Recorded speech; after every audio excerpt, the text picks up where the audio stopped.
This is Morning Perfect Base. I'm VanVelding, and today I'm going to work a little bit on this armory, and then I'm probably going to go and hang with my friend Vaylos. You're not going to hear any of you're not going to hear any of his audio, but you will hear mine. And we'll just chill out whenever we get close to each other. What I'm going to do today is I'm trying to shift these to be vlogs. You know, just really light, fun things about what I'm doing right now. And what I'm doing right now is I'm trying to have my final Magic tournament, where I finally make all of the decks that I wanted to make with my Magic collection. And I make all of those decks, and then I line them up, and then I put them into a Swiss tournament against each other, and maybe do a little fiction with that. Because that's just what I want to do. And then I'm going to put it all on a shelf, and it will all be done forever. It's going to be done. I'm going to have my decks. We'll still play them. I've got my Commander decks / Elder Dragon Highlander decks, which are not going to be a part of the tournament or anything. There's going to be a whole separate thing off to the side. And then, that'll be that. I've quit buying Magic cards. I bought Magic cards for a while. But the deal is I've always seen these cards. I'm like, oh, I want to make a deck with this. Like, oh, that seems like I want to make a deck with this. Oh, I could do that and that with these cards. And it might be like one of each card. Like in a Magic deck, to make it consistent, you generally want to have whatever your key cards is. You want about 4 copies of it, which is the maximum number you can have. To make sure that you can draw it, right? To make sure it's in your deck. And if you're like, oh, well, you can just search through your deck for the card you want and put it into your hand, which is called tutoring, then you don't need that. Well, you still need the tutors. You still need 4 of the tutors. You need to be able to get the cards to play the cards. So having one each of cards to kind of base the deck on is never a great idea. So generally, I'm going to talk about these decks, and I'm going to be like, oh, I've got this so-and-so card, and generally I'm going to have some other plan that complements that to put into the deck. I'm not saying I'm going to. I need to have that. I will not have that in many cases. Sometimes it'll be like, hey, look, this guy wins you the game, because if you try to draw a card with no cards in your deck, usually you lose Magic. But if you do that while you have him in play, then you'll actually win the game. It's like, well, okay, then he needs me to get cards out of my library, my deck, and maybe also to draw some cards. Like, well, a good mill deck will do that. A mill deck takes cards out of someone's deck and puts them in that person's graveyard, so eventually they will run out of cards. The mill decks with a strategy of milling an opponent to win, have historically been pretty ineffective. Recently, I think they've made it a little more powerful, and the ability to mill yourself has never been that hard. Unfortunately, I don't have I'll get to it. So what I'm going to do is I'm just going to do regular old things, and in this armory, I think I'm finally going to get rid of the last of the interior stuff today, and I'm going to work on the outside edges a little bit, and then I'm probably going to run down and hang out with Vaylos with where he's doing. So anyway, let's get started. Channel Fireball. I have a literal channel spell. I may have 2 channel spells. They're not like Alpha Edition first printing, incredibly expensive channels. They're just channels that are banned in most formats. Because what it does is it's a green spell, and it lets you pay life to get mana, and you start with 20 life. So you pay for channel, you pay 10 life. You can pay for channel turn 1 or 2. I don't have the card in front of me. I've never cast it before. And then you can pay 10 life, and then you have 10 mana, and then you can play just many turns worth of solid cards before anyone has the mana. You use mana to pay for spells. You get mana from lands. So generally, first turn you have 1 mana, second turn 2, third turn 3 mana, etc., etc. So if you can drop 10 mana, even if it's just for 1 turn, you can put things onto the battlefield, right, into play, that are just, your opponent just cannot respond to it. It's too much. This is a long episode, by the way. I'm not going to restrain myself at all. The base runtime I'm planning for is about 130. That's my time budget. So I'm just going to be going on about Magic stuff. I'm going to be going over some of the basics. I'm probably going to do things like say, hey, your deck is called your library, and then I'm just going to call the library from that point forward. So if you're not familiar with Magic, I'm going to try to explain the basics, but I'm not really going to go over them. If you're interested in the basics of Magic, I mean, by all means, give me, but not give me a hint. Let me know you're interested in that, and then I'll maybe do something about that. So the deal is that Fireball is a spell where it's like, hey, pay X mana and a red, and then you're going to do X damage. So if you can say get off, you start the game, you're at 20, your opponent's 20, you play Mountain, bam, tap the Mountain, Lightning Bolt your opponent. They're at 17 now. They do some stuff. Who cares? Doesn't matter. It probably matters. And then you're like, aha, now I'm going to do Channel Fireball. Maybe you can do that turn 2. Maybe you can do that turn 3. I'm not an expert on Channel Fireball. It's just a classic maneuver. And then you go, well, I'm just going to pay 18, get 18 mana, cast Fireball for 18. Bada bing, bada boom. You're taking 17 or more to the face, and you're dead. Lightning Bolt. I'm at 2. I'm at 2 life, but I'm still winning. Channel Fireball. So, it's a classic move. There have been many variants on Fireball printed over the years, but never any on Channel because it's a broken card, which is banned in many formats for very good reasons. And if I do make that deck, I won't be able to play it with people very commonly. I'll be like, this is a stupid Channel Fireball deck, and they're going to be like, no, fuck off. But I probably won't, because if they just say, oh yeah, let's give your Channel Fireball deck a chance, I'm probably going to cast Channel into Fireball and then burn them to death and feel like maybe that was kind of a scummy move. So I'm probably not going to do it anyway. But I'm going to have the deck, and I'm going to maybe see how it plays out in the tournament. It'll be a nice deck to have. I've put in that pile with it 2 cards from Battle for Zendikar, which are the sets, or the cards that represent, Chandra and Nissa casting spells together to beat the Eldrazi in that story. Chandra and Nissa are 2 women characters that people kind of had shipped as lesbians, and they called the ship Channel Fireball. Well, sometimes they called it Groll Friends. Groll is one of the Ravnican guilds, sort of, that is red and green. Chandra's red, Nissa's green. And so they call it that for, so be like, so I'll just put those 2 cards in there too. And there you go. That's like 8 cards right there. 8 cards out of 60. Add some basic lands. That's suddenly at 32 cards out of 60. I just need 28 to fill it up. There we go. I really just didn't know I had a channel. My notes say, what took me so long? But like, I just don't think I knew that I had a channel anywhere around here. Next one, Energy. Yeah, this is what the deck would be called, Energy. Kaladesh had a mechanic called Energy where you get energy tokens, and then it's like, hey, do a thing. And you can spend some energy to do an extra thing. It's like, it's like an alternate currency. I'm not a huge fan of energy. It's a fascinating concept. And I have some energy enabling cards. So I'm like, well, maybe I should, maybe I should check it out. I don't know. Sorry, I'm trying to think if I'd like to work a little bit more on that armory, or if I should go over to the Nether and start doing the thing. But I could maybe mix it up with the Proliferate deck. And what Proliferate does, Proliferate goes, hey, Proliferate, choose any things. You're not targeting, you're just choosing them. And if they have counters on them, you can add another counter on one of those guys.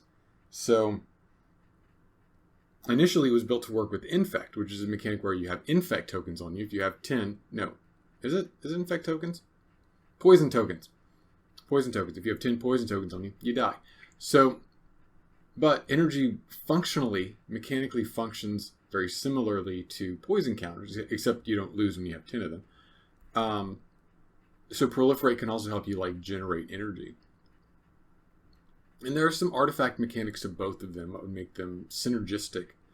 So that might be interesting. There's no real energy draw card though. I've got some decent energy enablers, but nothing that makes me go, yes, I can't wait to make this Arclight Hawk deck. And it's not a card, I just made it up. There's some kind of hawk that does energy. I don't know. Kicker. Okay, look, I have 8. This would be a deck based around the mechanic Kicker. There are some enablers for kicker. And I have 8, I'm not even kidding, 8 Halidar the Fire Fletchers that I just drew from packs of Dominaria. 8 of them. I'll make 2. I'll make 2 kicker decks. I don't give a shit. I got Halidar Fire Fletchers for fucking days. You can't stop me. I mean, honestly, if Dominaria packs are going to shit on me, I am going to shit right back. But I don't think I've got powerful enablers for kicker. And the really good kicker cards I have, like, I kind of want to put in decks on their own. So it's like they wouldn't even be getting the best of the kicker payoffs. Like a kicker payoff card would be like a card that says, hey, whenever you kick a card, draw a card, and you pay a kicker cost. Which in kicker itself, there's a mechanic that goes, hey, here's a dude. If you want to pay 2 more mana, you can put like a +1/+1 counter on that dude. You get a little something extra. It's not always +1/+1 counters, but you have a card, and then if you pay some extra, you get an extra thing. And those are generally hit or miss. Like, generally, the base card isn't as good, right? So if you can get like a 2/2 for 2 for like regular mana, a kicker card might be like, a 2/1 for 2, but you kick it, you get something better. As a general principle, no, that kicker card doesn't actually exist, nerds, but as a general rule. So a kicker enabler would be like, hey, whenever you kick, you can draw a card. And like, oh, well, all these kicker cards, which are okay on their own, which are better when you kick them, are also now much, much better whenever you can draw a card off of kicking them. So that'd be pretty mana intensive. It would be, I would want to pay the kicker cost for cards. I wouldn't have to, but I'd want to. As a general principle, I want to get into the area where I could start paying kicker costs faster. So I want some mana acceleration, but a lot of my decks want mana acceleration. I only have so much mana acceleration. And I don't know if there's a kicker card that could boost my mana up. But the deal is that there are already some solid kicker cards out there that I use in other decks simply because they're good cards. So even if I were to get all of my kicker enablers together, what would happen is the kicker cards I could have to put into that deck to kind of make it work would have to be on theme in probably 2 or 3 colors. And they'd have to be good enough to carry that deck on their own. I don't think that's a possibility. Halidar the Fire Fletcher notwithstanding. I got a Kithkin Tribal deck. I kind of have a pre-con for this that I got from a little game store back in San Antonio, like 2012 or something.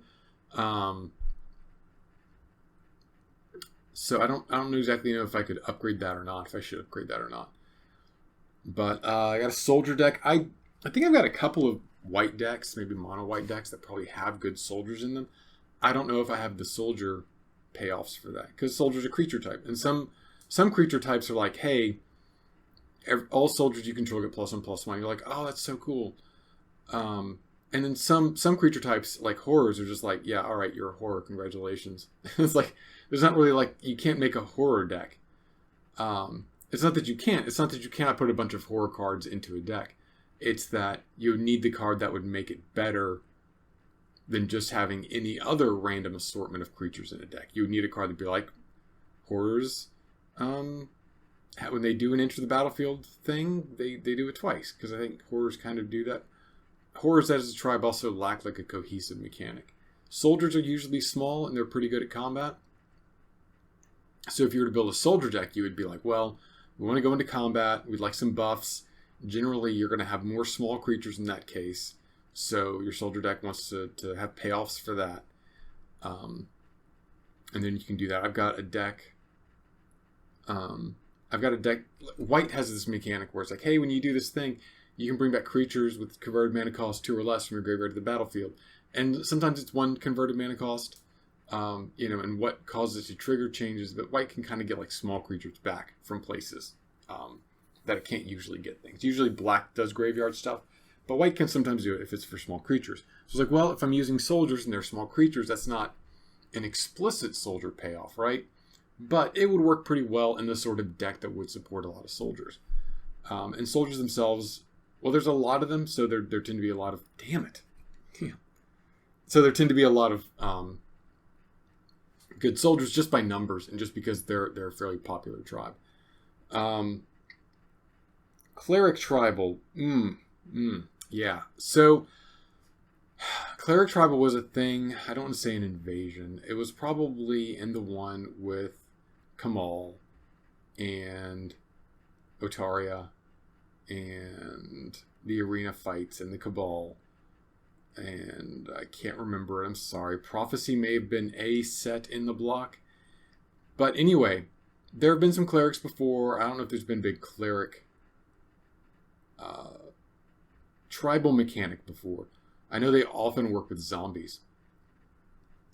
So then I'm running half a cleric deck, half a zombie deck. A lot of the clerics I have also are zombie payoffs. So like when a zombie does something, the cleric does something. It's like, oh well, now I'm running 2 tribes at the same time. And when you run 2 tribes at the same time, and this wouldn't be my only deck to do that, but when you run 2 tribes at the same time, you now suddenly need peanut butter and jelly. It's not a matter of enablers, of, oh, I need some gas.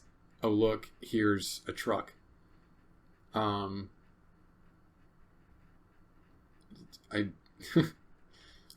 It's a matter of, I always need zombies, and the zombies need to give me this payoff, and this cleric needs to give me a payoff too. So it's a little more complicated than just doing a regular mechanic enabler bit. And I especially don't want to have a cleric deck, which is just a zombie deck with some upsells, where the clerics are just a sousance. They're just like a seasoning that makes a zombie deck a little different from my other zombie decks. So, and they're kind of old school back in the day, where I guess I'll cover this. A lot of mechanics, are made to tap, which requires that you play a guy, you wait a turn, then he can tap once per turn. He can do the thing, and in modern Magic, that's just not good enough. And even my decks aren't that good, but that's still not, even for my decks, that's not good enough. That's still not competitive for my decks. I wish it was. We'll get to that, but. Oof, the Cartouches. They are probably not going to make the cut outside of an enchantment deck. The Cartouches were a mechanic from Kaladesh, where they're little enchantments, and whenever you play, they're A part and B parts, where you have the Cartouche, which is a creature enchantment that goes to a creature, and then when you play a different card, and I've got those pulled aside as well, you can get a Cartouche back from your graveyard. So the Cartouches are auras, and there are many ways to get them back. So I think those would probably be more realistically rolled into a, and I wish you guys I wish I could tell you that was like an intentional trans flag. That is a complete coincidence. It's probably in the wrong order as well, but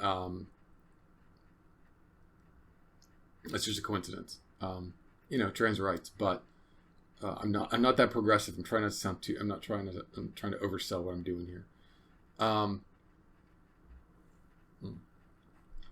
So, those Cartouches are probably going to go into my enchantment deck, which has a lot to talk about when I get there. A lot of these decks are actually, deserts. Explore, Wolves, Werewolves, and Aurochs. Those are all cards I put aside for that have an enabler for that theme, but I just don't have enough enablers. I don't have enough cards to make it happen. Vaylos actually has a pretty nice Aurochs deck. He has kicked my butt with many a time. Again, I kind of like Werewolves. I wouldn't mind putting all those double-faced cards into a deck and then shooting it into the sun. I don't like double-faced cards, logistically. So, anyway, I don't have enough enablers for Wolves to make it work. I don't have enough Wolves. There aren't enough high-tier Wolves for me to make that work. Explore was a mechanic from Ixalan, where you look at the top card of your deck, and if it's a land, you can put it into play. Otherwise, I think the card in question gets a 1/1 counter. It's interesting. It's okay. It's kind of a mechanic that helps you get lands out, which I like. But I have some payoffs for it, and it's like, well, I'm probably just going to let those Explore cards go back into the long boxes, and then just pull them out if they're good in their own right. But I don't think the Explore payoffs are going to work for that. How the fuck did I do that? Logs. I think last sound. So, Deserts was an interesting mechanic from... We've had Deserts before. Deserts as a subtype. There may have even been cards that cared about deserts as a subtype before, but when we went to Amonkhet, which was kind of like an Egypt mythology themed world, deserts became a very big deal. Not a very big deal. They became a deal. They were a really small sub theme in that deck, in that set. But I kind of liked it. He has specific land subtype. I'm kind of a fool for land subtypes. I love my gates. I love my foci. So I kind of had some deserts and some desert enablers. I'm looking at it and I'm like, I don't think it's going to work either.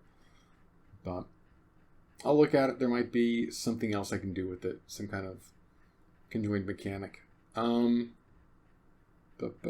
Punish Success. I have wanted to do Punish Success for the longest time. I've had some Stronghold Disciplines pulled in. Stronghold Disciplines makes each person lose life equal to the number of creatures they control. There are also cards which say, hey, deal damage to an opponent equal to the number of cards in their hand. So I was like, okay, if I'm not generally playing very good decks, partially because I'm not that good at Magic, but also because I'm not going to go, because I have a deck, I'm like, oh, well, I have one card of this card that makes the deck work. I'm not going to go out and I'm not going to buy 3 more cards of that deck. I just don't do that. I like collecting cards. I bought like maybe 8 or 12 individual cards ever. I can probably tell you like why I bought each one of those. And some of them I got at a dollar bent because they were cool, which, yeah. Regardless, my decks are usually not good, and they're usually not usually a little behind. What the fuck is that guy doing? And they're usually a little behind. So I'm like, well, what if I just took the Magic cards that punish people for having cards and having creatures and having a board state and being good at Magic, and I just said, hey, fuck you, buddy. Like, that would be fun. That would be good times. So yeah, I really like that. And now I'm going to do it. That is going to be one of the prime decks that I will want to put together. What's next? Bludgeon of Oppression. Okay, this is in a pile with Core Precon, Homicidal Seclusion, Equipment decks, Equipment deck enablers. I mean, fuck yes. I mean, look, Bludgeon of Oppression has been based on a card which basically said Bludgeon Brawl, which is all your artifacts are now equip artifacts with an equip cost equal to their casting cost, and they give you +X+0, where X is their casting cost. So you just put in your creatures, and they get insane offensive firepower. You just put all of your artifacts on it, and you can just like hit people with it really hard. I love the idea. And there's obviously a card that has something to do with oppression. Oppression Field, probably. This was made during the New Phyrexia era. I think where it makes it harder for your opponents to do things. So it's like, okay, it's like kind of like a little equipment deck, and then you kind of ramp up and you put small creatures, but you put a lot of equipment on them, and they go in and they hit hard, and they can either like generate you card advantage because opposing creatures are dying, or they can actually deal damage hard to an enemy. So I'm interested in that. But also there's Homicidal Seclusion in there, which is a very small mechanic from Avacyn, from the original... Is Avacyn Restored? Yeah.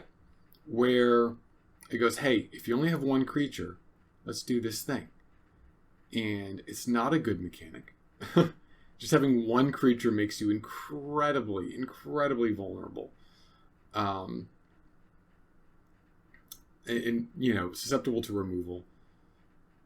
But what you do is that you have a creature that's hard to remove, or that's hard to attack or block with, or who can kind of play against that paradigm.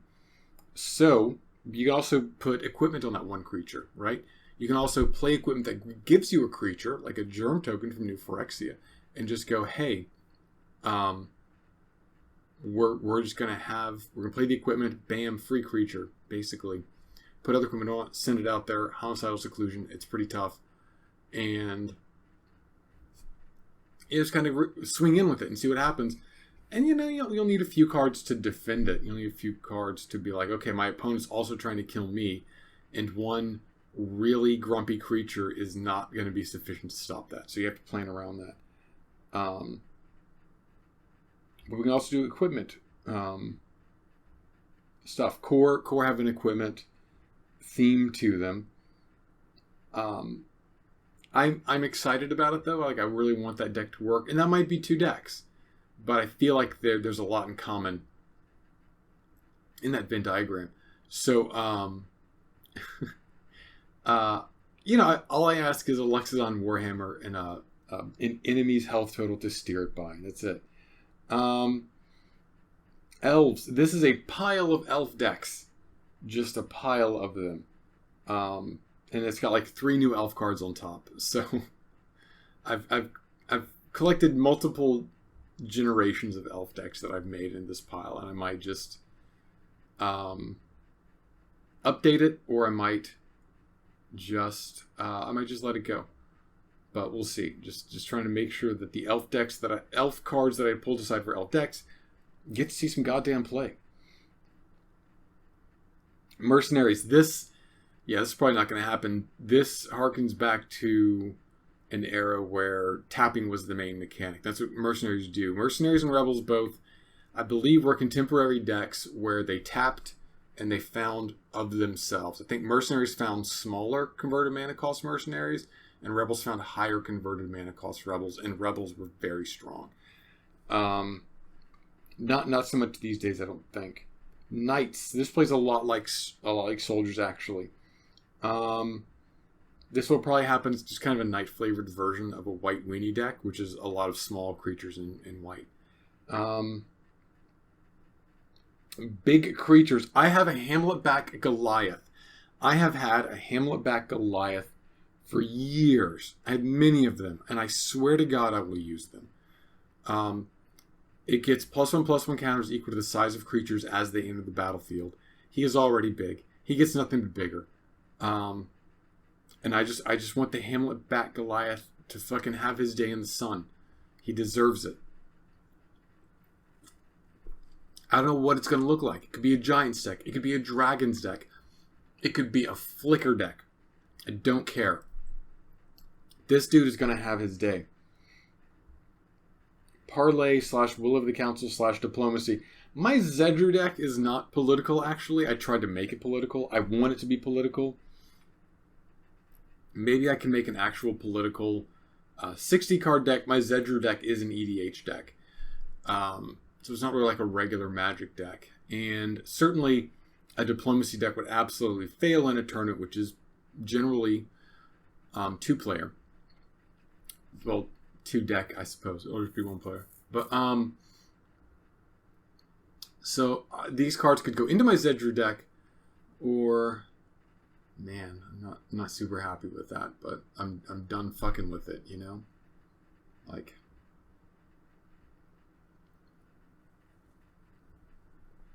I don't know.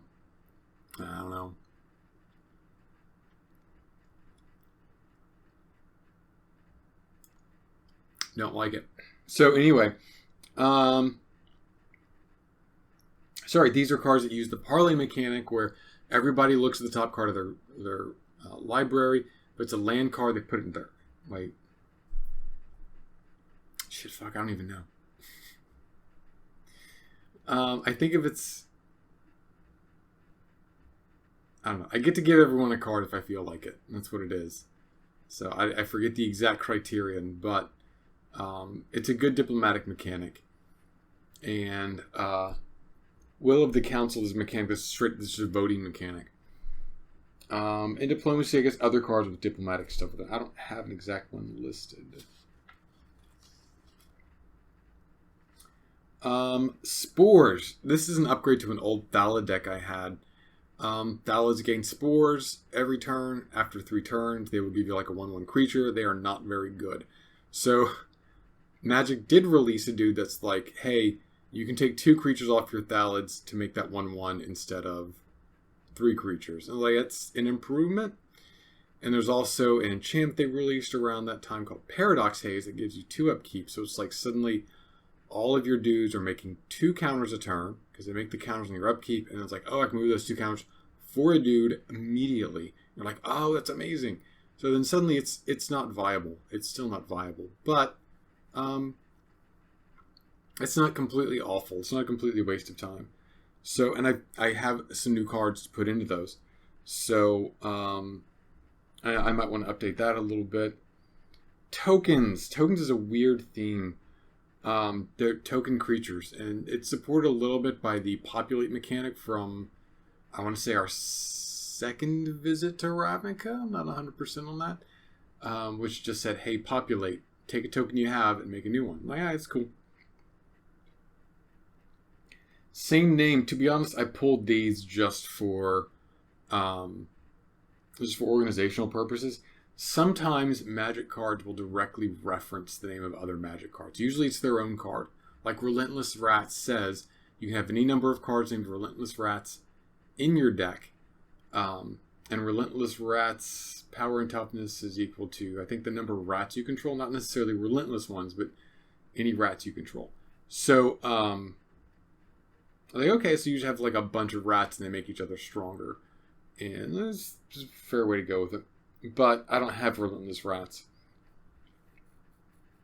I have other guys, and I think the ones I have that do refer to each other, like I think there's a ghoul that does better if there are other copies of that ghoul in your graveyard. There's a wolf that gets bigger for each wolf that has a name with it in play. The white card gains you life. So it's like you need kind of a 4 of that set. They don't let you play any number of them, so you're capped at 4. So it's like, well, I've got those wolves somewhere as my 2-drops and probably a green deck because they're a pretty solid 2-drop that later in the game can be pretty strong. Like a 7/7, I guess. So 5/5, but 5/5 for 2 is pretty good even in the late game. But I have those pulled mostly for administrative reason. Humans, only Innistrad really gives good payoff for human creatures. I'm not really enthused by it. So they'll have like a guy that's like, oh, your humans get +1/+1 when they attack. It's like every other creature type that has support has a lore that just goes, no, they get +1/+1 and death touch like all the time. What do you want, humans? Not too interested in that. I think one of the humans is even a werewolf, so that makes it harder. One of the human enablers. Because humans are various. They don't have like a mechanical theme, and their payoffs aren't super good either. But I assume I've got some payoffs in that pile that justify it.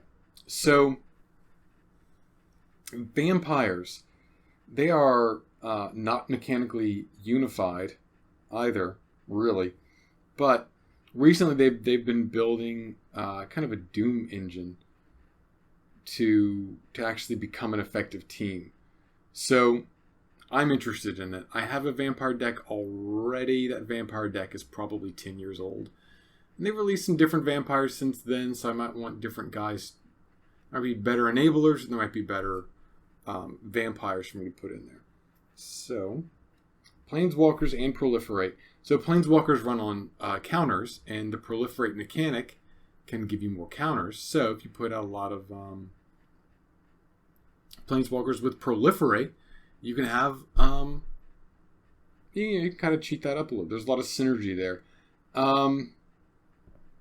It just points to kind of a poor man's Atraxa deck, I guess. Atraxa is a really popular commander in Commander, and at the end of each turn, she proliferates. So if she's your commander, you can play her on turn 4, and then all of your planeswalkers get like a counter each turn, and then if you're already doing proliferate stuff besides her, it just gets real strong real fast.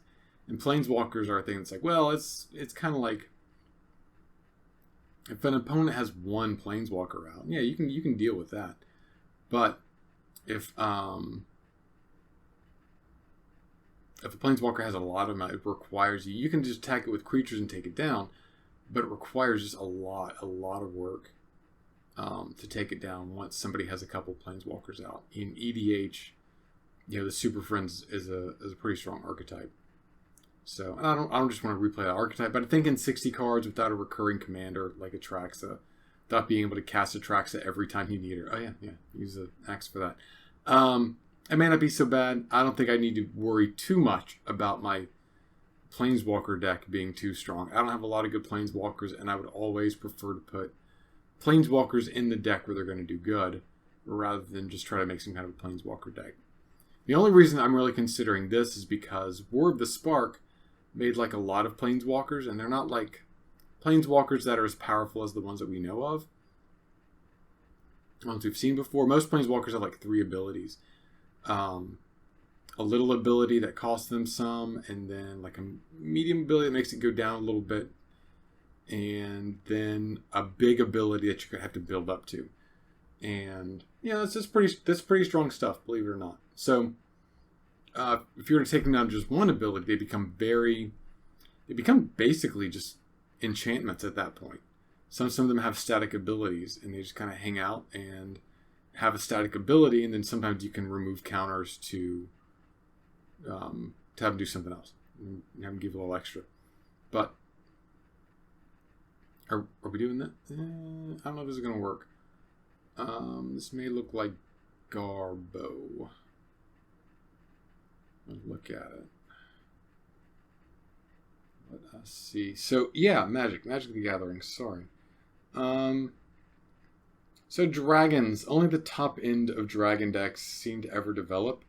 So I might get wrapped into like my big creatures deck. Same thing with this pile of giants I've got here. So they just don't have a lot of enablers. They're a generic big creature tribe. So see what happens. Yeah, man, clear out the walls. No, not that much. So warriors, I've got some warriors. There's some pretty good warrior stuff. I don't know if there's enough enablers for them. Elementals, again, not enough enablers. Rebels, we went over this. There are some linchpin rebel cards, really, that you need to make it good, because it has to go from, whatever converted mana cost it starts at, probably 2 or 3 to 4 to 5 to 6, to like top out into like really good rebels. And I don't have any really good rebels, and like I can't deny the advantage of pulling out like decent cards and putting them straight into the battlefield. But I don't have those cards. Double face cards, again, for the same reason as werewolves, I don't really like it. Pirates, don't have enough pirates, don't have enough tree folk, don't have enough dinosaurs. There's a few nice little dinosaur payoffs I have, but I don't think they're good enough, really. And it's without disrupting too much of what I'm doing. I feel like I skipped keynotes. Guys, I skipped. If I did, I skipped a hell of a lot.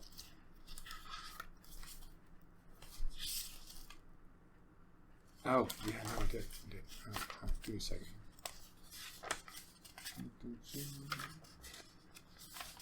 I just think the look.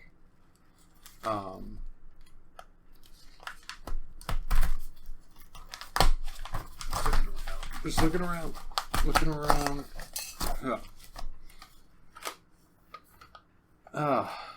Right. I think it's okay. I gotta do some inventory management, but I think it's okay. So it turns out I am like way not through my time. And I have many more pages of decks that I wanted to go through. I thought I could just kind of luxuriously talk about this stuff, but I can't. I actually have a really big number of decks to get through. Let's see. Bolas, basically Bolas themed cards. Bolas the Ravager, the Bolas versus a Johnny Precon, and maybe some parts from that Bolas Archenemy deck. A Wizard Spellslinger. So the set named Dominaria had a Wizard Spellslinger theme. Spellslinger just means like lots of instants and sorceries and like enablers for those. Like I ache for a Spellslinger deck. That is my white whale. And considering the mass of decks I'm going to talk about here, like understand I have many white whales, and albino aviary of whales, an albino aquarium, I guess. Speaking of aquarium, merfolks. This one's probably not. I've got 2 Slin Vodas and 1 Lol Mage Mentor. And they do not make a good merfolk deck. Some of this is going to go into my incredibly bad Sig Captain / Commander deck. Like I just need the cards to pay it off. Slin Voda is a big Leviathan that bounces everything that's not other big sea creatures or merfolk. Slin Voda doesn't bounce merfolk. So it makes him a good one-sided merfolk board wipe. Lol Mage Mentor is a strong enabler with a deck that has a lot of merfolk in it. Furnace Altar. This used to be a deck, actually. When my friend gave me his Magic collection, I committed to upgrading his deck. So one of his decks sacrificed creatures to pay for Eldrazi. But that deck needed my Phyrexian Altars. I think it's a Phyrexian Altar. It's you sack a creature, you get 2 mana. It's pretty good. It's a pretty good mechanic. So the altar half of Furnace Altar got ripped out. So I could make that happen. And the Furnace half is the Furnace Celebration, which lets you convert creatures into 2 damage for 2 mana. So the cracks will kind of fill the decks of treason. So the deal is you would steal a guy's creature, you would sacrifice that creature for 2 mana. The Furnace Celebration would go, oh shit, you just sacrificed a creature. Would you like to pay 2 mana for 2 damage to anything? I'm like, yes. And then you just do. Not super efficient without a big sack outlet and a big source of creatures, which it kind of had. But again, some of those had to go to that other deck. So I would like to get that up and running again. What are we doing here? Let's see. Oh yeah, no, it also has Smokestack in it, as if that wasn't messed up enough. Korma's Bell, which turns all your lands into swamps. All your swamps into people. Dragon Appeasement, which keeps you from drawing cards. When you sacrifice a creature, you get to draw a card. Like, how do you not cram all of those cards into an incredibly mediocre deck? Only what you bring with you. It is the steel deck, the archetypical steal things deck. It steals spells, it steals creatures. What's their win con? That's your win con now. It's really hard to pull off. Because it's kind of dependent on what your opponent is doing. But, see what's up. Kamigawa. This is an 8-inch tower of spirits, shrines, and arcane spells with an OG Kamigawa era spirits precon. This could probably be 5 decks. Look, I will leave the dream. God, I'm going to live the dream of fielding 5 to 20 shrines. Fuck efficiency. Return to Kamigawa. Goblins 4. Now that's what I call goblins. I have 1 goblins deck that is in its 3rd iteration. The guy whose decks I'm building up, he has goblins deck. And I prepped to upgrade it in that it has 73 mono red cards in it. Kamigawa block era, mostly goblins, and it kicked the ass of my goblin deck. It kicked the ass of many of my decks.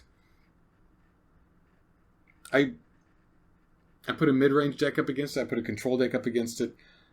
It was good, actually, for my context. And I have this goblin-heavy Zergo Helm Smasher precon that I can turn into a whole new Goblin 4.0 deck with the cards that I pulled to upgrade the other deck. I don't know. I'm going to see how it pans out. I'd like to use some good goblins and do goblin stuff.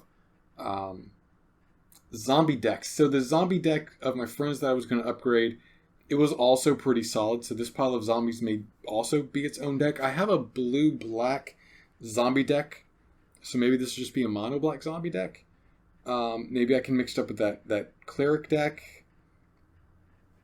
On the other hand, I do have some red amass cards, which create zombie tokens, which are pretty decent. I can work with that. There are some white zombies from Amonkhet. I have an Hour of Eternity, which just says exile dudes, get zombies. That's blue, so maybe a 4-color zombie deck. I don't know. I have to look at it.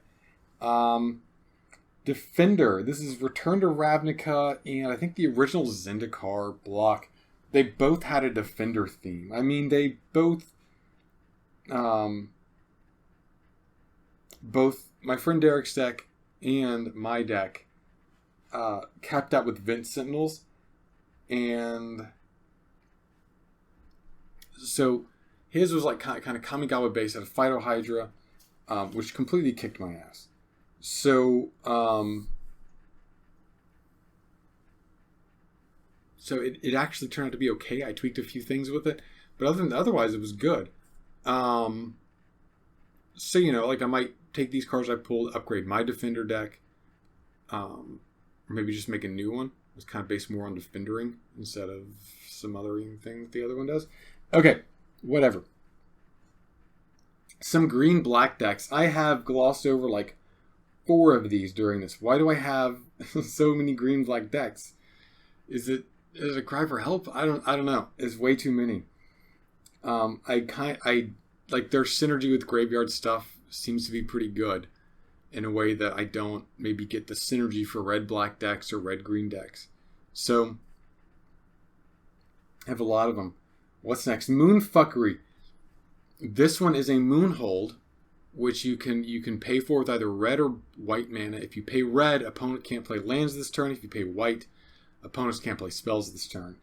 I have Soul of Tara and Turf Wound, both of which are 3 mana and keep an opponent from playing a land.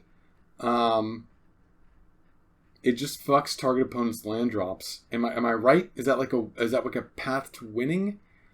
I don't know. Luxodon Gatekeeper is also in this pile of cards, making me believe it's less a Magic deck in the making and more a resume to get rawed by Satan. That was way more topical before Little Nas X made his video. This script's been in the works for a while. I don't know. I think Luxodon Gatekeeper actually taxes people. I have a taxing deck in there earlier I could probably shove into this. Anyway.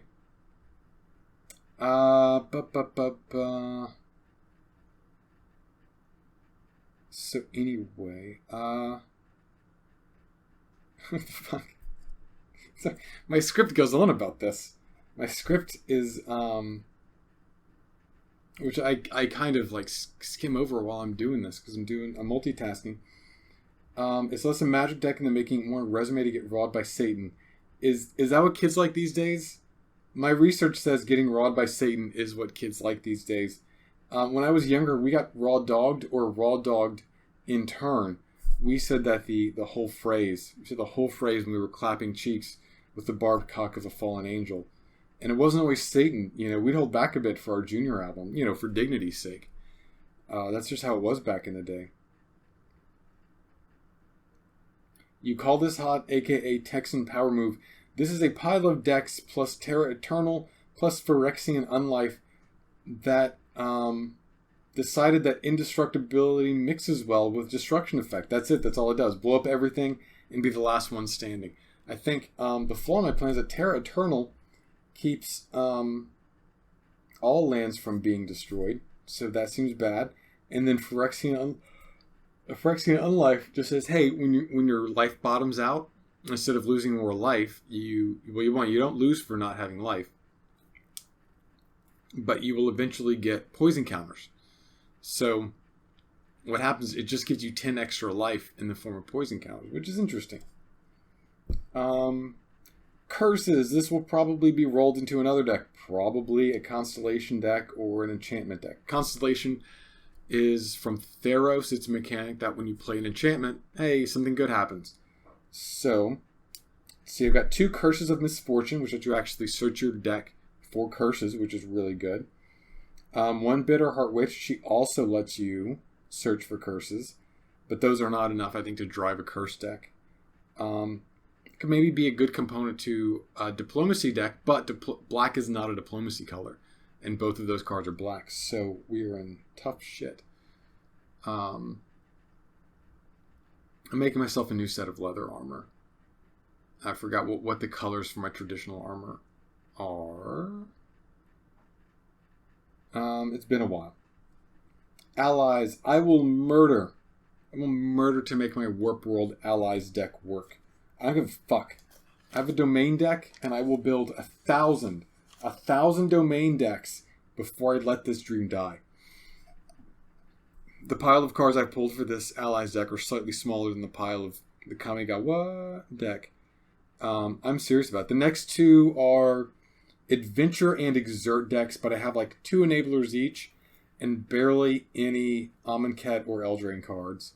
So, probably not going to happen.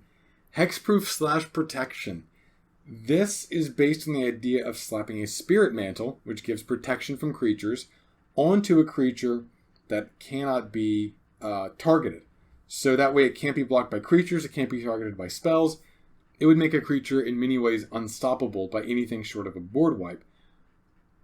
Which I already have. I already have a deck called Finest Gnarlid, a mix of Aura Gnarlid and Lonely Island Bop Finest Girl. So I might have to kind of reconcile what I'm doing in the enchantment area. Starting from Finest Gnarlid, because that Gnarlid gets +2/+2 for each aura on it. Maybe each aura I control. It's a hell of a Gnarlid. It starts at turn 2, and it does not let up. Cycling, it's kind of in the same boat as Adventure and Exert, where cycling is like interesting, and Amonkhet tried to use it as like a mechanic that you can get payoffs with. But there's like one card, I think his name is Endless One, where he's an artifact creature, and he costs like 2 less for each card you put into your graveyard or cycle this turn or whatever. And so in like a lot of, if you have 4 of those guys, you can definitely cycle your way into dropping him cheap and early and kind of hitting hard and backing him up. I don't know how that deck works, but I don't have him, and I think he's kind of a linchpin to making the cycling deck any good. He's one of the few payoffs that's good enough. So, oh god, this one. Okay, so this one is a weird, there's no visual component here. I'm just looking at my notes here, all right? This one is a weird conflux of Return to Ravnica's Gates, Slivers, my Shapeshifter / Slivers deck, and a draft deck based on Magic 2014's Slivers. I don't know. I do know I like Guild Gates so much I might actually buy a single or 4 singles of the Dragon's Maze card, which is a payoff for having Gates, and then I might make a Guild Gates deck. I just really like them. They're objectively bad lands that provide mana of 2 colors. Yeah, I want to see it happen. Like, there's a good payoff for that. So, this is me talking to Vaylos a little bit. So, anyway, vehicles, this is a stupid idea for a deck. There's no enablers, there's no payoffs. The vehicles I have are mediocre. It would be fun to have a mousetrap type scenario of a mouse tapping vehicles which a mouse crewing vehicles which crew larger vehicles until can attack with one big vehicle. But that's all it is. They're slightly above rate creatures at a certain point that evade a lot of removal. So I don't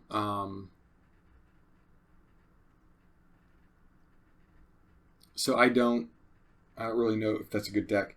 In fact, this is kind of a scary idea. I look at these cards and I am scared. It's another green-black deck, but the cries for help on this one, they're yours. Infect is a scary mechanic, and I look forward to having maybe kind of a scary deck, maybe. Legend, aka Welcome Back Commander, aka Wait For It, aka Historic, aka Dairy. I don't think any of the historic payoffs justify doing this over another artifact or putting sagas into a deck that can use them. Legendary is a mechanic, but there's I made this thing and it usually works. So there's historic is a mechanic that does, legendary cards and artifacts and a specific enchantment subtype called sagas. It's a payoff for all of these. And it's like, okay, alright, that sounds cool. And then you want to get those cards together. You want legendary cards, and you want artifacts, and you want sagas that all kind of work together. And this was all a theme of Dominaria. So, you can make that deck. Historic may not be made for all 3 of those. Historic may just be made for you to pull it, and then it enables the colors that have sagas, it enables draft of you go sagas, you go artifacts, you go legendaries. Maybe you splash one of the other ones in there, but you kind of have your build around. So I don't know if that's really going to work. Colorless Eldrazi, artifact pile, laser beam, steel and metal. It is an artifact colorless pile as tall as the spirit pile. Artifact good stuff isn't compelling, and the Battle for Zendikar to Void cards don't mesh well, so I'm not sure what the point is. Which does bring me to the morph pile for the second to last real tower, the Dream.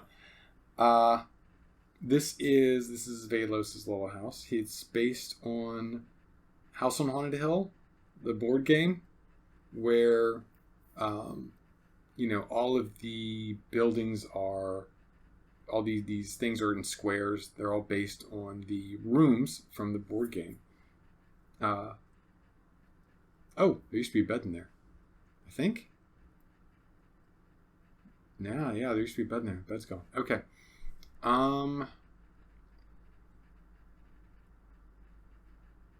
There's not even any wool. Wait. Ah, there we go. There's wool. Oh, there's a bed. That's even better. Better. Anyway, right, the Dream is essentially a 3-card Monty with morph creatures and an opponent who is mentally shattered by the uncertainty. Or maybe Alfetta Runecaster lets you draw a card. 6 of 1. I really do just want to have a good morph deck. Let's see. Counters, double down, more counters. +1/+1 counters. Like, it's kind of a shit thing to have. But, like, I don't know why I have 3 decks and a pile of cards pulled. I don't know. It's like hate fucking, but for deck building. Oh my god. Fucking. Yes, get me into the main. Can I be in the thing? My internet connection is not good. No, god damn it.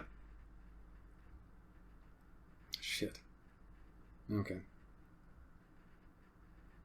Anyway, maybe +1/+1. The payoffs again aren't that great, even though there are, as time goes on, more and more options for +1/+1 counters in a deck.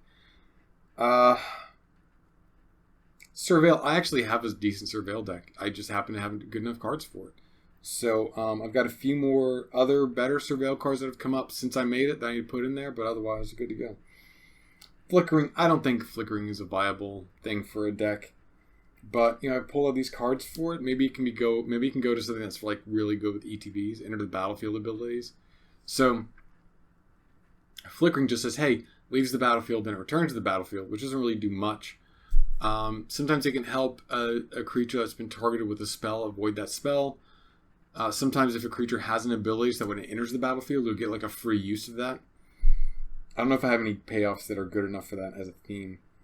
Samurais. This is 7 cards and 2 of them are Takino himself. So outlook for that is pretty doubtful, to be perfectly honest with you. So that's everything on the desk. That's everything on the main desk of cards, card piles. But then I look through all my colors of cards. I'm like, what do we have? What do we have for white cards? Yeah. That's some good Nether. It's been a while. So I have not been to the Nether in a long time. Most of these fires were started by players, but this bridge was built by players. I don't think I built it, but somebody did. It was really nice of them to do that. It's probably Vaylos. If it wasn't me, it was probably Vaylos. I just like the architecture of it, and I'm saying that now before I get to the other side of this tunnel that's coming up, because the other side of this tunnel, none of those fires were started by people. And all of these fires were made by ghasts, for obvious reasons. We need to put a hood on this run of tracks for obvious reasons. You can see we've dug down a little bit to help a bit, but it's not good enough. And you can see there's bricks where certain parts of the rail have been blown up before.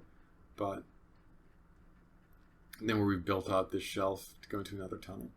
But, yeah, right. So, lie back and think of Lifelink. This is Felidar, Sovereign, and Providence. So, I think if you open your hand with it, you get a little extra life. and Felidar, and it sets your life pretty good if you play during the game. And Felidar Sovereign's like, hey, look, if you have more life than your starting life total, you can win the game on your upkeep. So, like, those are pretty good cards to help a life gain strategy, which White is known for, even if it's not always a winning strategy. But, alright, now let's stop this and get the motherfucking cart. I'm at the place, well, I'm not at the place I need to be. I'm close to the place. Come here, you fucking cart. Fucking piece of shit. Okay. Anti-mono colored. Like, this probably needs to be rolled into another mono white deck. Because it just says, hey, is that card monocolored? Screw that guy. There's like 4 cards that do that. Aggro tap. These are cards that tap creatures when they enter the battlefield, tap creatures whenever they attack, or just tap creatures as a side thing. I would love to have a deck where I can just pop in, bam, attack, tap down one of your dudes, and just keep going with that. And just kind of roll you with the tappingness of it. Anti-multicolored. Oh shit, this is like the anti-monocolored, except the opposite. Again, not a lot of these. I don't think it's going to go anywhere. It might be a sub-theme in another deck. But it's not good enough to hold its own. Hello, chicken. Chickens end up in the nether. That's the thing that happens. So, this is our initial southern portal. We gotta go. It's a long road. I should have brought speed potions. Every time I think to myself, I should have brought a speed potion, but I never do. The 3-1 deck, ever since I saw Porcelain Legionnaire, which is technically a 3-1 for 3 and not a 3-1 for 2, I've really liked the idea of that. It's just these really top-heavy, lean creatures. So I piled all of mine into one pile, and then I got some cards that I was talking earlier about. The cards are like, hey, it's a white card. Pull a really cheap creature from your graveyard back to the battlefield. Those guys are in this deck. So Sun Titan, Bishop of Rebirth. So then I've got a little bit of green in here for Lifecrafter's Bestiary, which likes, I believe, creatures with power of 3 and Elemental Bond, which also likes creatures with power of 3. Like, they're just going to draw me cards and keep me going. So I think if I can just get like a good rhythm going of just like bam, bam, 3-1 guys coming out, swinging and dying, I'm looking forward to that. Death and it's a simple tax deck designed to drain some mana. It might be better paired with some land destruction or cards like Moonhold.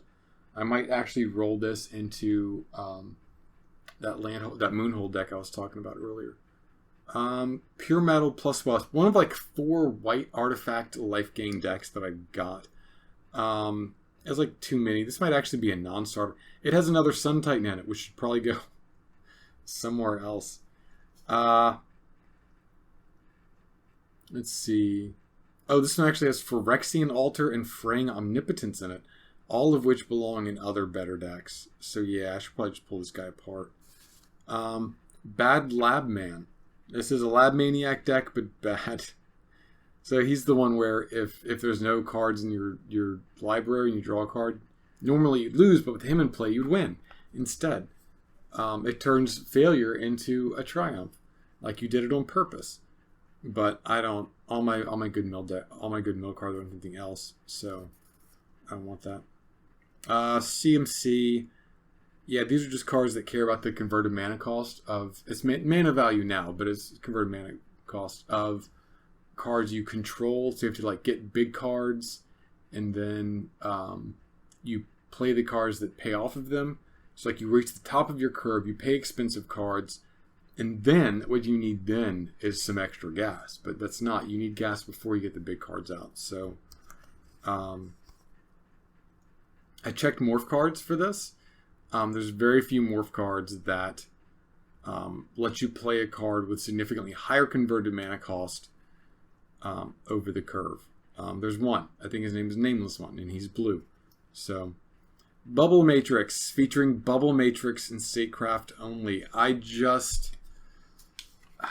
will die on the Bubble Matrix hill. I have seen Bubble Matrix, and it has infected my brain. This deck is going to happen. I don't know how. I don't know when. Well, I guess when is going to be before this tournament, because if I don't make it for this tournament, I don't make it at all. But Bubble Matrix just says, hey, creatures don't deal combat damage to each other. It's like,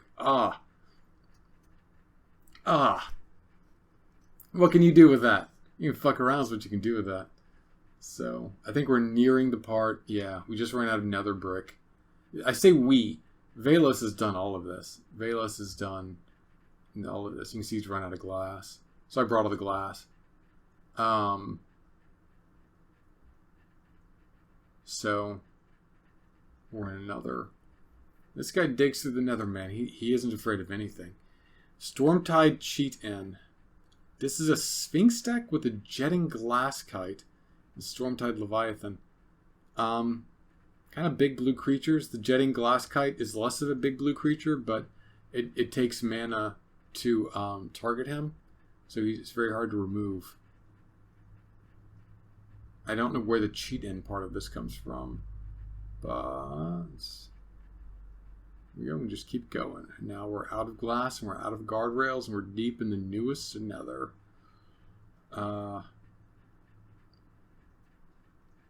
So much nether brick. So much. Like, this is just like a straight line built across an ocean of lava. I could never do this. This is an amazing feat of Minecrafting. It's great. So, tap and draw.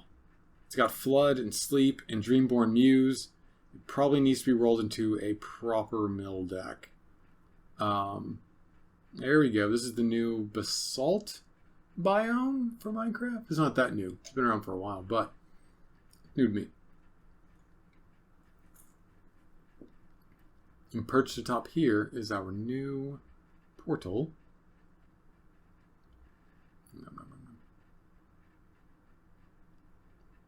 Let's see. Pretty good. Smelting bricks. Some stuff from home. Let's go through here. So, Steal and Tuck. It's Dominus of Fealty. Lets me steal a dude every turn.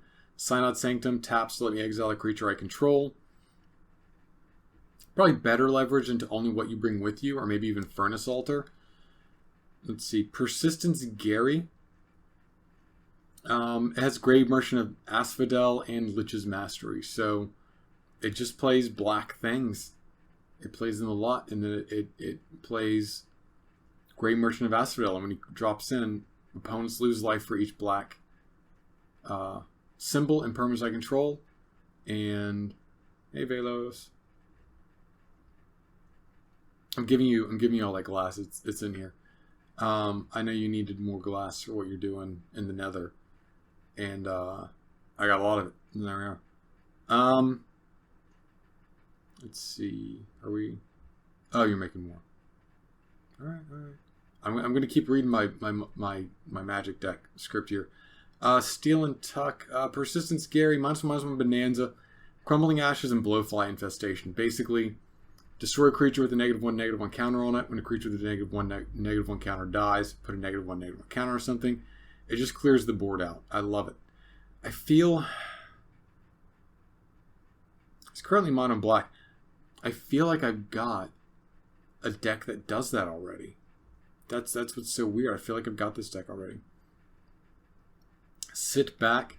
It's a block-heavy Aristocrats type deck. It sacrifices creatures to make other people lose life. They're really nice. You've really changed it. Like, when I was here last, this was like a big oil derrick thing with very plain features. So I can see you really changed it. It's a good use of diorite, I think. Andesite, I think it is. It looks good. And this Demons and Ogres, based on the slightly above curve advantages of Kamigawa's Demons and Ogre mechanics. Probably dropping this one because it's just, I don't think it's just ahead of the curve enough. You know, like it's not that great. Liliana's Contract is in there, where if you have 4 demons with different names, you win the game. That might be the only reason to keep this deck together. Sack and Fuck Tokens is a black-green deck that it makes both players sacrifice creatures a lot, but it adds in some token creature hate, since tokens will fuck up that strategy. So let's go. Oh, wait. Actually, as soon as I jumped in, I remembered that drowned are a thing now. So, are we going to that island? Oh, there we go. Gotcha. Yeah, I made this island so that you could have some of the fruits of the deep nether. Not literal fruits, but, you know, just like general fruits. So, that's a creeper. That is a... Okay. Alright, well, let's pick up the pieces here. You know, this was my fault. This was my fault for forgetting that night happens. And in forgetting that night happens, that monster spawns. So you know what? It's my fault for not illuminating this brightly enough. What we got here? I don't think I've got enough nether rack left to patch this up all the way. Let's see. Black green. I have so many. Graveyard Power and Self Mill. Lurgahoif, Mortivore. Both cards that get more powerful the more creatures are in graveyards. Nemesis of Mortals. That guy gets cheaper the more cards are in graveyards. Black cards that mill yourself. Maybe this should become like a blue black green with the bad lab man. And those guys can all go together. Red good stuff, it's just lightning bolts, ruby medallions, a lot in here. It's a huge pile of just solid red cards. Here we go. So I'll harvest some of these and I'll slap them down so there's a little more light on this island. But this is yours, and you can, you can just grow the fungus here. So let's get that. Yeah. Okay. Crack the Earth. This uses a card called Crack the Earth. It costs 1 red mana. Each player sacrifices a permanent. It forces the sacrificing of permanents. And it uses spells that make tokens and spell that doubles spells. Kind of like Worth the Raid Mother to just kind of like do more. Let me jump over here. Okay. Do that. Let's try.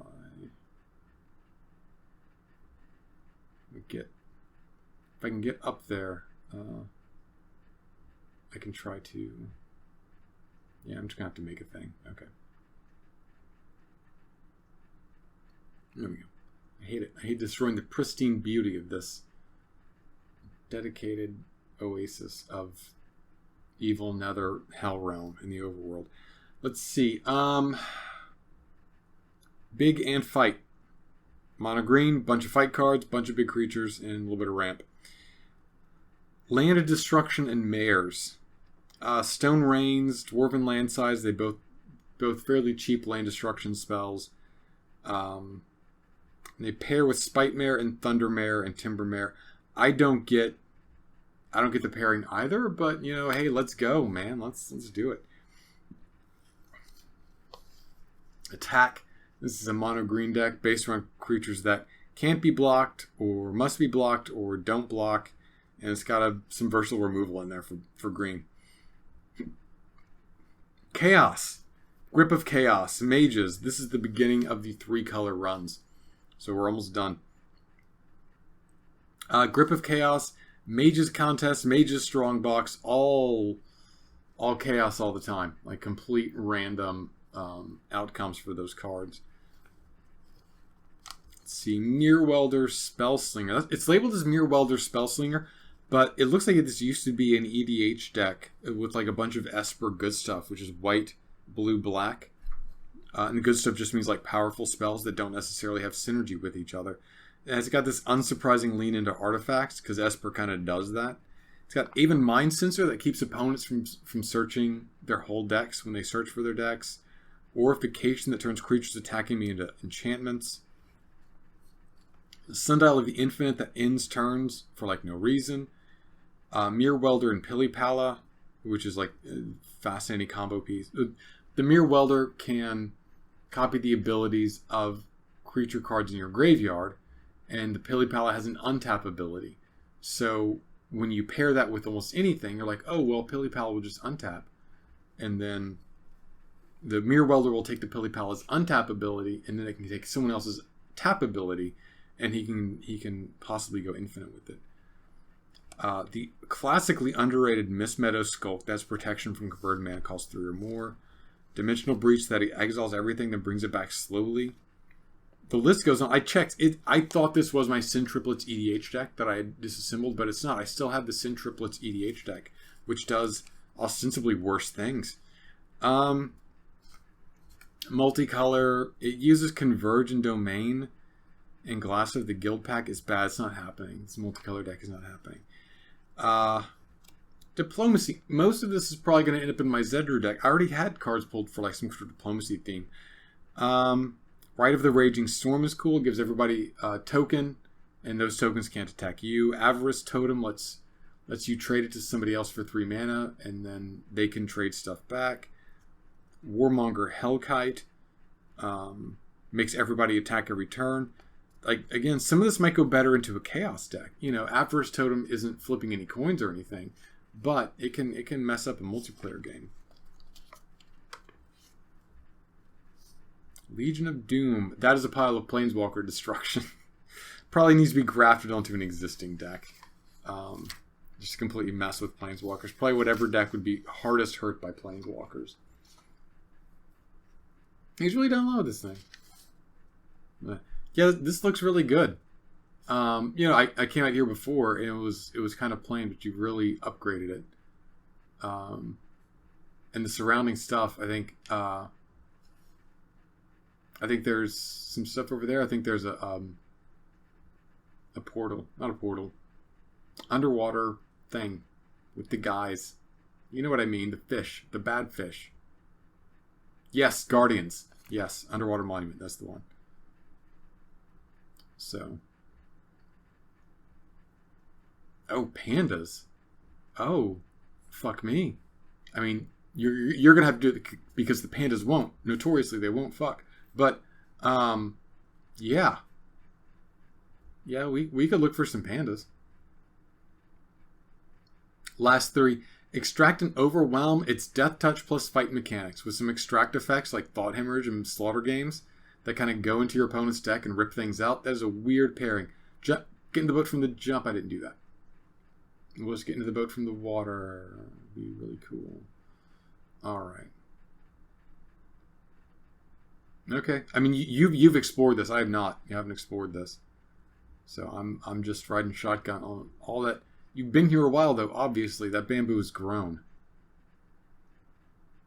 Let's see. Stoplands aggro. Jund-colored land destruction with a side of Pontiffs of Blight. So it's black, green, and red. And the Pontiff of Blight gives my creatures Extort, which means I can pay extra money to hurt you.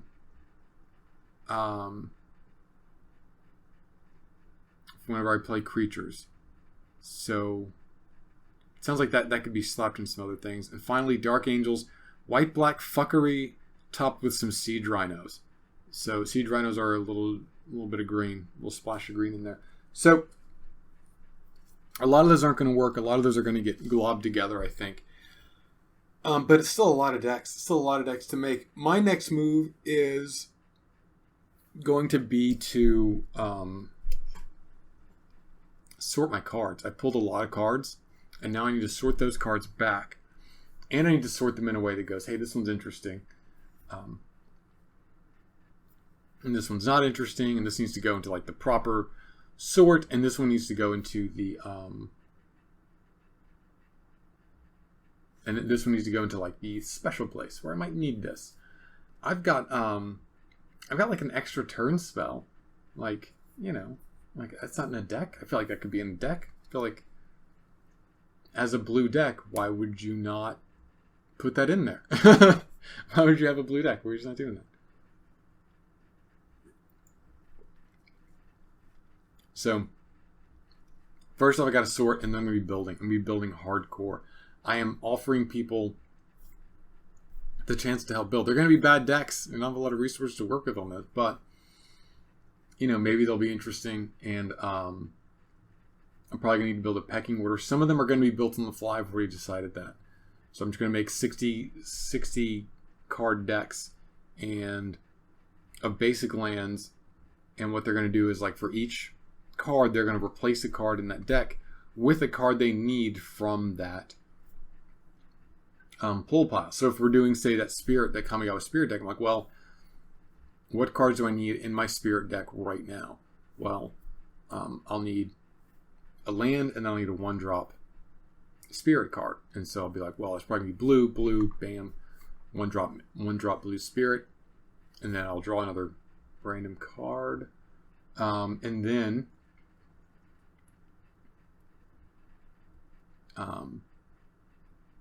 you know, like I'll really just be making stuff up, and it seems like, oh, well, that's really cheating. Like, yes, it's really cheating, but it's also once those cards are added, they're going to stay in there forever.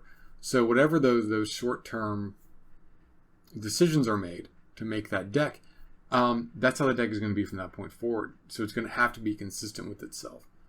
I'm really intrigued at that as an experience to go through the tournament. I think those decks are going to have a bit of a disadvantage short term, but they're going to have, I think, more of a broad logistical disadvantage, because they're going to have the very last cards of my collection to pull from. So we'll see what's up. I might do like a color cycle of like one of each monocolor, or one of each friendly color pair, or one of each opponent color pair. Oh, they're up here? Okay. All right. So yeah, if they're around the bamboo, I mean, that tracks. That's where pandas are. So let's just chill. That's all I got for the thing. I can't. I need a silk touch thing to get that. I'm just gonna like do the Minecraft now instead of the Magic stuff. So that's all I got for the Magic tournament for now. More in a couple weeks, hopefully, when everything's sorted. So, wow, I think this rain. I'm not an expert, but I think rain destroys my recording quality. Which I guess makes sense, because you can't just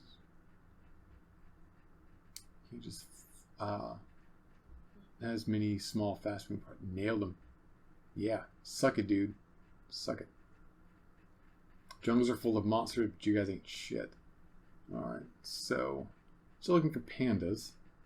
I'm hoping the skeletons don't kill pandas. They probably do.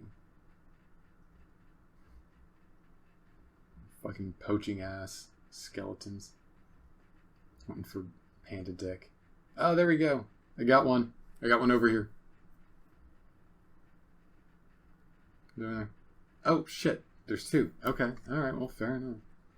I do. So. Oh, God, creepers. Okay. They got us. They got us good. How many hearts did you lose? I'm almost dead. You lost 2? Oh yeah, you're wearing diamond armor. I'm wearing, you know, the latest and greatest from Milan Minecraft. Milan Craft. Okay, well, we got pandas here then. So, and we have a breeding pair. We can feed them things. I assume they eat bamboo. So we can head back to the base and we can start breeding pandas. An easy and ultimately destined for success plan. We're going to have so many pandas. It's going to be great.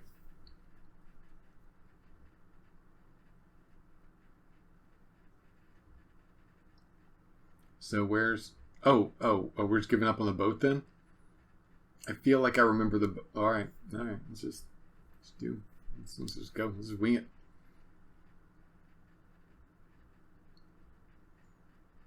Look, my instincts tell me that the oil derrick is over here. Like we started over here somewhere.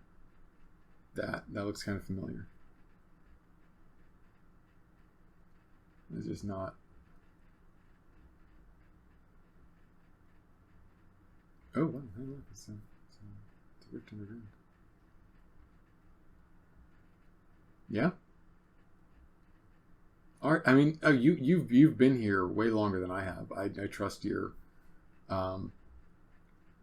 experience. So yeah, wherever we got to go. So,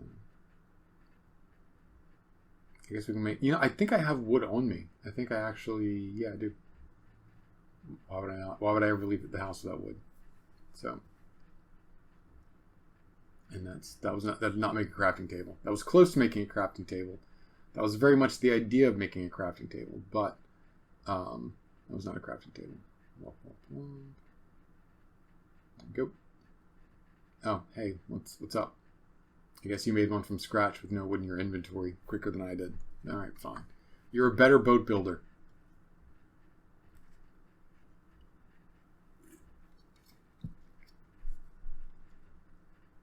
Yeah.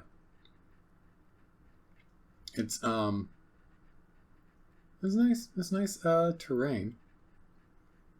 I mean, I like the terrain of Minecraft. It always tends to look a little Minecrafty. But I think it kind of has to because, jungles need to have that dense foliage, and they need to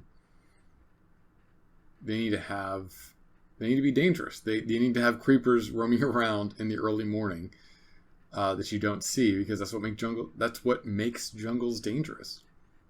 It makes them compelling. Like, I don't go into jungle lightly.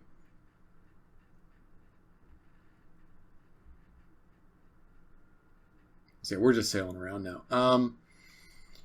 Yeah, like that's the thing. I really thought I'd be able to kick this off in January and get it done, but it's going to be a lot. It's going to be so much. I didn't realize. I mean, the scale of the decks, then the playing of the games, and then all that kind of stuff. So I'm working on what improv people do. Is they have, I forget what it's called. They have like little pieces of stories and ideas that they can kind of work together and fit in. So they're not always making a story from scratch. They're piecing together parts of the story from what comes up. And so one thing, a part of my brain will say they call it George's, but that doesn't make any sense. That sounds stupid. I do is, I don't know. I think you might be seeing it before I see it. So if it's generating chunks, I'm not seeing that happen. But the horizon is there. That's where the sunset is. It feels like that's the direction you want to go.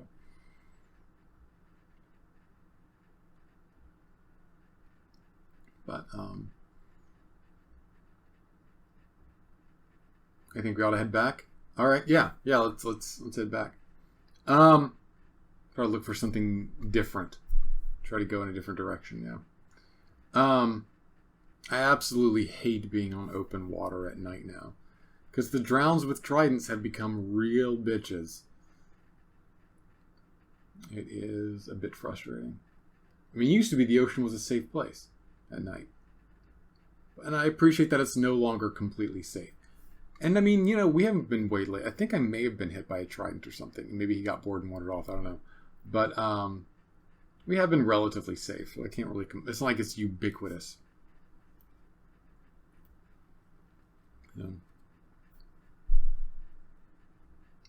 But, oh yeah, that was clearly a trident that just barely missed us. Okay, so let's serpentine a little bit.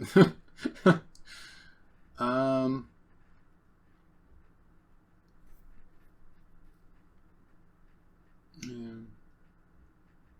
I feel like we're perilously close to being lost in the open ocean.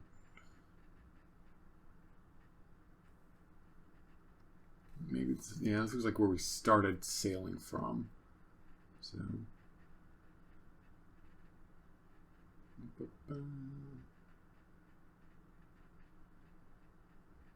yeah. So there's gonna be a lot of games of Magic. To get it done in a year, I think I'm gonna have to play through 3 matches a day for every day. Just to make that happen in a year. And that's not even writing time or anything else. So, I hope you guys like that. That's going to be a topic of discussion going forward, simply because, it's so much of what I'm doing right now.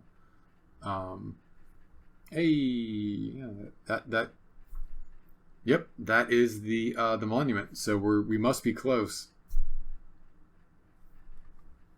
So yeah.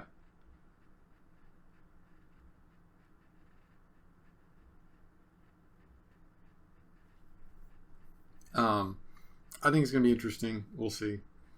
I don't know if every deck is going to be good enough, but It's going to be nice to finally have all the decks made. Just be like, hey, have some cards that I recognize I cannot make decks with. And I might buy that Maze's End. I don't know. I don't know if I'm that dedicated to making a Gates deck work. But I'm going to need to buy some sleeves for Derek's cards anyway, at the very least. So, because he has some old shit. There we go. That is our little nether island. So we're back home. And that's the oil derrick. Awesome. Awesome.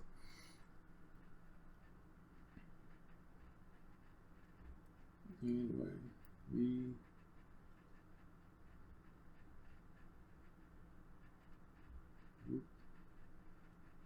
I'm just rubbing my boat on it to get the smell back, so it smells good, so the other islands don't reject the boat. I don't know, man.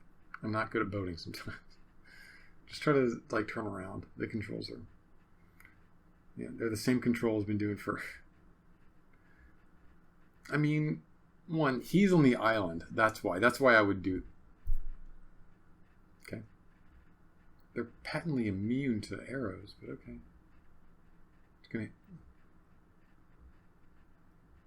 All right. I don't know if that was a trident or an arrow. I assume that was an arrow, though. So, just gonna chill here. Just there we go. Oh. Got hit somewhere. But if I hit my sword now, I'm gonna hit him. So, like, whatever. Hey, enemy aggroed. Enemy killed. Into a good night. So, you're heading out?